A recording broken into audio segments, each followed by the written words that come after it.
देव बघायचंय का? पाण्याची बॉटल, या बॉटलमध्ये काय आहे? पाणी आहे. आपण हे नाही प्यायले तर आपलं काय होईल? राम नाम सत्य. मग हे पाणी किती आवश्यक आहे जीवनाला? पाणी नुसतं पिण्यासाठीच नाही, कपडे धुण्यासाठी, भांडी घासण्यासाठी पाणीच नसतं तर बापरे घरात किती घाण झाली असती. प्रत्येक गोष्टीला पाणी लागतं. मग तुम्हाला देव बघायचंय? दाखवते तुम्हाला मी देव. हा, हे बघा, जलदेवता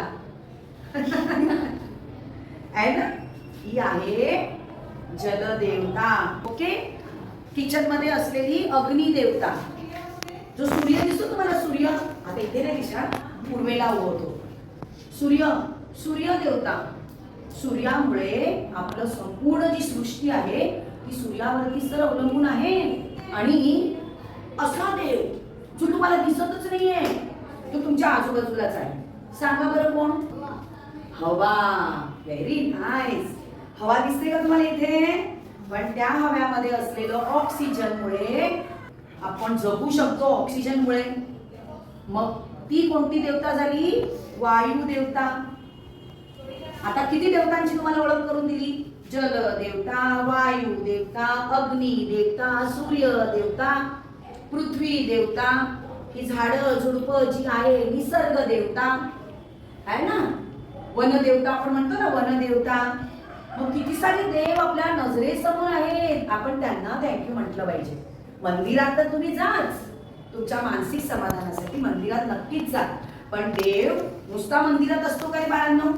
अच्छा मला एक सांगा, दुपारी 2 वाजता तुम्ही मंदिरात गेलात, मंदिर बंद असतं, बाप्पाला तर आपण बंदी बनवून टाकलंय. आणि मला तुम्ही सांगा बाळांनो, आपण देव बाप्पाला बंदी बनवू शकतो का? नाही बनवू शकत. देव बाप्पाला बंदी बनवू शकत नाही आपण. कारण का माहितीये का? आपल्या अवतीभोवती देव बाप्पा आहे. आता देव बाप्पा आणखी तुम्हाला कुठे सापडे माहितीये का बाळांनो?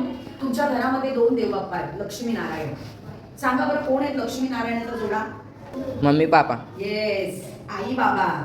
आई घरातली लक्ष्मी असते आणि बाबा घरातले नारायण असतात. आपले आई बाबा, आपले आजी आजोबा हेच तर देव बाप्पा आहेत आपले. तुम्हाला माहितीये, मला कोणतंही बक्षीस मिळालं ना, काय करायची? माझ्या मम्मीकडे द्यायची.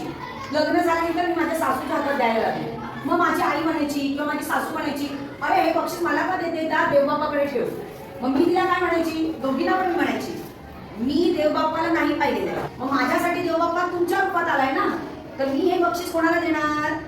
आधी मी तुम्हाला देणार आणि तुम्ही ते देवबाप्पाकडे ठेवा.